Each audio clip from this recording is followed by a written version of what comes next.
Gwardya sa opisina sa DPWH-6 ginaresto bangod ginaligar gintayaan sinisang pusil ang upod nga gwardya. Si Zen Kilantang Sasa nakatuto.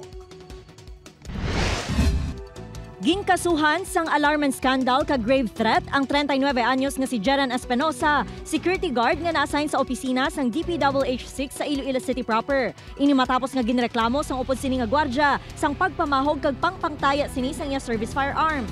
Sa investigasyon sang kapulisan, nag-abot sa opisina sa Espinosa nga yara sa impluwensya sa makaulubog nga ilumnon. Sang ginsaway sang iya upod nga gwardya, kag ginhambalan nga ipahibalo ini sa ila chief security nga nakainom ini didto kag naakig sa Espinosa. Sang nangakig na siya kay hindi sa pagpadutihon, ginkuha iya ang shotgun sa ilang guardhouse, kag ginuribay, kag ginkasa, kag gintaya to sa gwardya nga buslan niya tani. Ginpahayag ni DPWH-6 Regional Director nga na-assign ang gwardya sa equipment section kag hindi organic employees ang security agency. At that time, siguro kagapon, kay December 25, medyo nakainom na siya kag nag-wild. Kaya hindi siya pagpa-dutihon, kaya gusto siya mag-duty. So maybe we can consider it as an isolated case kaya tungod niya hindi taman control ang tao sa security agency nga ginhire ta.